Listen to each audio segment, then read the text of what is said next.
जरा सोचिए, एक महाकाव्य, 7 लाख छंद, जिसे लिखने में 7 साल लग गए हों, वो भी घने जंगल में, और स्याही ना मिलने पर अपने खून से लिखा गया हो। सुनने में ये एकदम किसी अविश्वसनीय कहानी जैसा लगता है ना। लेकिन ये हकीकत है गुणाढ्य और उनकी लगभग खो चुकी विशाल रचना बृहत कथा की। आज हम इसी अद्भुत और हाँ, कुछ हद तक दुखद भी कहानी की गहराइयों में उतर रहे हैं। हमारी जो जानकारी है उसका आधार है महाकवि श्री सोमदेव भट्ट का कथा सरित सागर, और उसमें भी खास तौर पर इसका पहला खंड कथा पीठ लंबक और उसका 8वां तरंग। तरंग मतलब अध्याय जैसा समझ लीजिए। तो आज का हमारा मकसद है इस असाधारण रचना के जन्म, फिर उसे जो कठोर तिरस्कार मिला, और फिर कैसे उसका एक छोटा सा हिस्सा चमत्कार की तरह बच गया, इस पूरी यात्रा को समझना। ठीक है, चलिए इसे खोलते हैं। हाँ बिल्कुल। तो सबसे पहले ये कि ये बुनाड्य थे कौन और उन्हें ये इतना बड़ा विशाल काम मिला कैसे। कथा सरित सागर ये बताता है कि गुणाढ्य असल में शिव के एक गण थे, माल्यवान। किसी श्राप के कारण वो पृथ्वी पर जन्मे थे। कहानी थोड़ी जटिल है, पर एक यक्ष थे काणभूति, वो भी श्राप की वजह से पिशाच बन गए थे। पिशाच मतलब एक तरह से प्रेत योनि। हाँ। तो इसी काणभूति ने पुष्पदंत, जो असल में आचार्य वरुरुचि थे, उनसे एक दिव्य कथा सुनी थी, और काणभूति ने ही गुणाढ्य से प्रार्थना की कि आप इस सुनी हुई कथा को लिख डालिए। लेकिन यहाँ एक पेंच था, है ना, भाषा का पेंच। ये जिस भाषा में लिखी गई वो आम नहीं थी। सही कहा।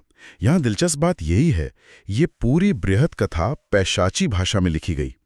पैशाची उस जमाने की प्राकृत भाषाओं में से एक थी, पर इसे आमतौर पर पिशाचों की भाषा मानते थे लोग।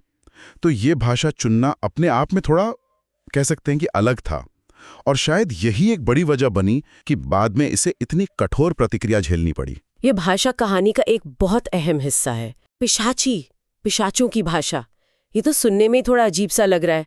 इतनी महत्वपूर्ण दिव्य कथा और भाषा ऐसी, इसका कोई खास कारण था क्या? देखिए, कथा सरित सागर के हिसाब से तो कथा मूल रूप से काणभूति ने पिशाच रूप में ही सुनी थी, और गुणाढ्य को भी वैसी सुनाई। तो शायद उसी भाषा में लिखना उसकी प्रामाणिकता बनाए रखने जैसा था। पर हाँ, ये बात सही है कि इसने आगे चलकर मुश्किलें जरूर खड़ी की। समझ गए। अच्छा, आप जरा उस रचना की स्केल पर आते हैं। 7 साल लगे, 7 लाख छंद, और कहते हैं उसमें 7 बड़ी बड़ी कथाएं थीं। अंदाजा लगाइए कितनी विशाल रही होगी। ये सिर्फ कहानियों का संग्रह नहीं, ये तो ज्ञान का एक महासागर जैसा रहा होगा।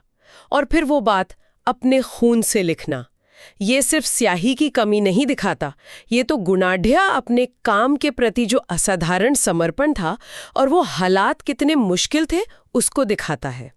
जंगल का अकेलापन, साधन नहीं, फिर भी इतना पक्का इरादा। और यह बात सचमुच और दिलचस्प हो जाती है जब हमें पता चलता है कि जब गुणाढ्य ये कथा लिख रहे थे तो आसमान से सिद्ध विद्याधर उसे सुनने आते थे। हाँ, सिद्ध विद्याधर दिव्यज्ञानी, जादुई शक्तियों वाले। ऐसा लगता था मानो ऊपर एक पूरा अदृश्य मंडप सज गया हो। बिल्कुल। ये बताता है कि ये कोई मामूली रचना नहीं थी, इसमें जरूर कोई दिव्यता थी, कोई खास बात थी जो देवताओं तक को खींच लाती थी। और जैसे ही ये 7 लाख छंद पूरे हुए तो काणभूति और उसके जो साथी पिशाच थे वो सब श्राप से मुक्त हो गए। काणभूति वापस यक्ष बन गया, बाकी स्वर्ग चले गए। लेकिन अब गुणाढ्य के सामने एक नई चुनौती आ गई। देवी पार्वती का आदेश था कि इस कथा को पृथ्वी पर फैलाना है, पर कैसे? किसे सौंपी जाए ये इतनी बड़ी अद्भुत रचना? कौन इसका सही मूल्य समझेगा? कौन इसे दुनिया तक पहुंचाएगा? यहीं उनके 2 शिष्य थे, गुणदेव और नंदीदेव। वो आगे आए, उन्होंने सलाह दी कि इस काम के लिए सबसे सही इंसान है प्रतिष्ठानपुर के राजा सातवाहन। अच्छा, राजा सातवाहन क्यों? क्योंकि वो कला और साहित्य के बड़े प्रेमी थे, पारखी माने जाते थे। शिष्यों का तर्क था कि जैसे हवा फूल की खुशबू फैलाती है, वैसे ही राजा सातवाहन अपनी प्रतिष्ठा से, अपने साधनों से इस कथा को हर जगह फैला सकते हैं। गुणाढ्य को ये बात ठीक लगी। तो गुणाढ्य ने अपनी बृहत कथा शिष्यों को दी और उन्हें राजा के पास भेजा। खुद नगर के बाहर एक बगीचे में रुक गए। शिष्य बड़े उत्साह से दरबार पहुंचे, बताया कि ये उनके गुरु गुणाढ्य की रचना है, ग्रंथ सामने रखा। लेकिन राजा सातवाहन, शायद अपनी विद्वत्ता का कुछ अभिमान था उनमें, उन्होंने पहले तो वो भाषा सुनी, पैशाची, फिर उन शिष्यों का रूप देखा जो जंगल में रहने से शायद थोड़े साधारण लग रहे होंगे, और फिर सुना कि ये खून से लिखी हुई है। बस राजा का मिजाज ही बिगड़ गया और राजा ने जो कहा वो गुणाढ़ के 7 साल के तप पर जैसे बिजली गिराने जैसा था। उन्होंने कहा 7 लाख छंद, वो भी इस नीरस पिशाचों की भाषा में और खून से लिखा हुआ। धिक्कार है ऐसी पिशाच कथा को। सोचिए उस महान रचनाकार पर क्या गुजरी होगी। जब शिष्यों ने लौटकर ये बात गुणाढ़ को बताई तो उन्हें बहुत गहरा सदमा लगा। जैसा कथा सरित सागर में लिखा भी है, तत्वज्ञ गुणग्राही व्यक्ति के द्वारा अपमान होने पर किसका हृदय संतप्त नहीं होता। ये सच में दिखाता है कि बाहरी रूप देखकर या किसी पहले से बनी सोच के कारण असल चीज को अनदेखा करना कितना आसान है और नतीजा कितना बुरा हो सकता है। हाँ, इस तिरस्कार से गुणाढ़ का दिल बिल्कुल टूट गया। वो इतने दुखी हुए कि अपने शिष्यों के साथ पास के एक पहाड़ पर चले गए। वहां एक शांत एकांत जगह देखकर उन्होंने लकड़ियां जमा की और एक अग्निकुंड बनाया। और फिर जो हुआ वो शायद साहित्य के इतिहास की सबसे दिल दुखाने वाली घटनाओं में से एक है। गुणाढ़ ने अपनी बृहत कथा का एक एक पन्ना उठाया, उसे जोर जोर से पढ़ा। किसे सुनाया? वहां जमा हुए जंगली जानवरों और पक्षियों को, और फिर उसे जलती आग में फेंक दिया। एक एक पन्ना पढ़कर, जानवरों को सुनाकर? जी हाँ, जरा उस दृश्य की कल्पना कीजिए। एक महान कवि अपनी जिंदगी की पूरी मेहनत, अपने खून से लिखी रचना को खुद ही जला रहा है। और सुनने वाले कौन? इंसान नहीं, जानवर। हिरण, सूअर, जंगली भैंसें, सब अपना खाना पीना चरना भूलकर झुंड में खड़े थे, आंखों में आंसू भरे, चुपचाप उस कथा को सुन रहे थे। अरे बाप रे! ये दृश्य एक तरफ तो कला की वो ताकत दिखाता है जो भाषा और प्रजाति की सीमाएं तोड़ देती है, तो दूसरी तरफ ये भी दिखाता है कि कला का अपमान, उसकी अस्वीकृति का दर्द कितना गहरा, कितना विनाशकारी हो सकता है। उनके शिष्य भी रोते दिलकते ये सब देख रहे थे। जानवरों का रोना, ये तो अद्भुत है। क्या ये सिर्फ एक काव्य की भाषा है या इसका कोई गहरा मतलब है? इसे दोनों तरह से देख सकते हैं। ये कला की भावनात्मक शक्ति का प्रतीक हो सकता है कि सच्ची कला का असर सब पर होता है, जड़ हो या चेतन। साथ ही ये शायद प्रकृति और इंसान के बीच के उस गहरे रिश्ते की तरफ भी इशारा करता है जिसे हम शायद आज भूलते जा रहे हैं। खैर, शिष्यों ने बहुत मिन्नतें की, बहुत रोए। उनके बार बार कहने पर गुणाढ़ बड़ी मुश्किल से एक हिस्सा बचाने को माने। ये था नरवाहन दत्तचरित नाम का खंड। इसमें करीब 1 लाख श्लोक थे। सिर्फ 1 लाख? और बाकी 6 लाख? बाकी के 6 लाख श्लोक उन्होंने अपनी आंखों के सामने जलाकर राख कर दिए। अगर हम इसे बड़ी तस्वीर से जोड़ें तो ये घटना हमें कला और ज्ञान के तिरस्कार की भारी कीमत दिखाती है। एक राजा का अहंकार या शायद भाषा को लेकर उसके सोच, उसने एक अनमोल खजाने को लगभग खत्म ही कर दिया। ये हमें याद दिलाता है कि ज्ञान और कला कितने नाजुक हो सकते हैं। क्या भयानक त्रासदी है। लेकिन कहानी यहीं खत्म नहीं हुई। कहते हैं ना, वक्त बदलता है। जिस वक्त गुणाढ़ अपनी रचना जला रहे थे, उसी दौरान प्रतिष्ठानपुर में राजा सातवाहन के साथ कुछ और हो रहा था। कुछ ऐसा जिसने अनजाने में ही इस कहानी का रुख मोड़ दिया। राजा बीमार पड़ गए। हाँ, राजा सातवाहन बीमार हुए और जब वैद्यों ने जांच की तो पता चला कि बीमारी का कारण था लगातार सूखा मांस खाना। राजा को बड़ा गुस्सा आया। उन्होंने अपने रसोइयों को बुलाया, डांटा। रसोइयों ने डरते हुए कहा, महाराज, हमारा क्या कसूर? आजकल शिकारी जो मांस लाते हैं वो होता ही ऐसा सूखा और बेस्वाद है। तो फिर शिकारियों की बारी आई। उनसे पूछताछ हुई और उन्होंने वो राज खोला जिसने राजा को एकदम चौंका दिया। उन्होंने बताया, महाराज, पास के पहाड़ पर एक ब्राह्मण रहता है। वो रोज कुछ पन्ने पढ़ता है और फिर उन्हें आग में जला देता है। और कमाल की बात यह है कि जब वो पढ़ता है तो जंगल के सारे जानवर, हिरण, शेर, हाथी, सब अपना खाना पीना छोड़कर वहीं जमा हो जाते हैं और आंखों में आंसू लिए उसे सुनते रहते हैं। वो चरते ही नहीं, इसीलिए उनका मांस सूख गया है। ये सुनकर राजा हैरान। ऐसा कौन सा पाठक है जिसे सुनने जानवर भी रो पड़े?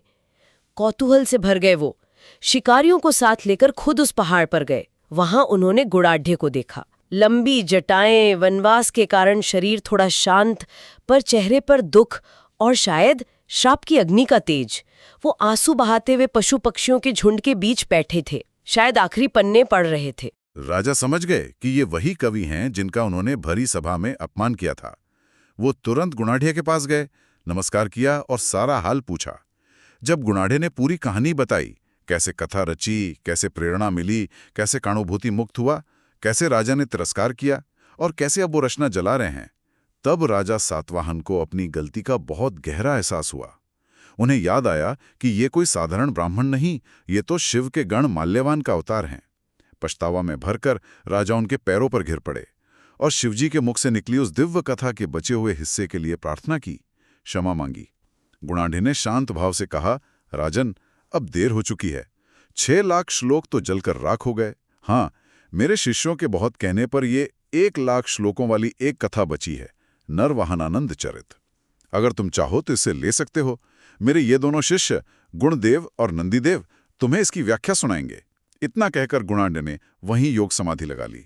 योग समाधि? हाँ, मतलब ध्यान की वो गहरी अवस्था जिसमें योगी शरीर छोड़ देते हैं। उन्होंने अपना मानव शरीर त्याग दिया, वो श्राप से मुक्त होकर वापस अपने असली दिव्य रूप में चले गए।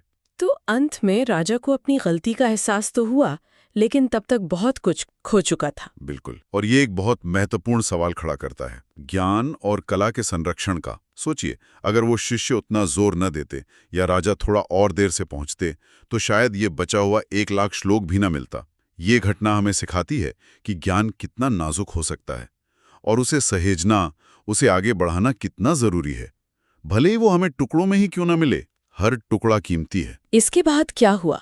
राजा ने उस बचे हुए हिस्से का क्या किया? राजा सातवाहन बड़े सम्मान और खुशी के साथ उस बचे हुए 1 लाख श्लोकों वाले नरवाहन दत्तचरित को, जो बृहद कथा का ही एक हिस्सा था, अपनी राजधानी प्रतिष्ठान ले आए। उन्होंने सबसे पहले गुणाढ़ी के दोनों शिष्यों गुणदेव और नंदीदेव का खूब आदर सत्कार किया। उन्हें रहने के लिए घर, जमीन, धन दौलत, वाहन सब कुछ दिया। उनकी बहुत सेवा की। और उस पैशाची भाषा वाली कथा का क्या हुआ? उसे आम लोग कैसे समझते? हाँ, यही अगला कदम था। राजा ने उन दोनों शिष्यों की मदद ली और उस कथा का पैशाची से, उस समय की जो लोक प्रचलित भाषा थी, शायद महाराष्ट्री प्राकृत, उसमें अनुवाद करवाया ताकि आम लोग भी उसे पढ़ सकें, समझ सकें। माना जाता है कि इसी अनुवाद के दौरान कथा पीठ की रचना हुई, जो शायद उस विशाल कथा की भूमिका या प्रस्तावना जैसी थी जो हमें आज कथा सरित सागर के शुरू में मिलती है। और फिर धीरे धीरे ये अद्भुत रसों से भरी कथा, जिसके बारे में कहा जाता है कि ये स्वर्ग की कथाओं को भी फीका कर देती थी, पहले प्रतिष्ठानपुर में, फिर पूरे भारत में, और फिर धीरे धीरे पूरी दुनिया में प्रसिद्ध हो गई। तो इस सब का क्या मतलब है? ये सिर्फ एक पुरानी किताब के खोने और मिलने की कहानी तो नहीं है ना? बिल्कुल नहीं। ये कहानी कई परतें खोलती है। अगर हम मुख्य बातें देखें तो पहला, गुणाढ़ी का अपने काम के प्रति वो विश्वसनीय जुनून और समर्पण। 7 साल, 7 लाख छंद, अपना खून स्याही की तरह इस्तेमाल करना, ये लगन की हद है।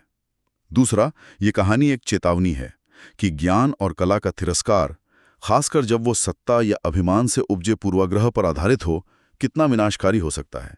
एक पल की नासमझी सदियों की मेहनत खत्म कर सकती है। तीसरा, ये उम्मीद की भी कहानी है।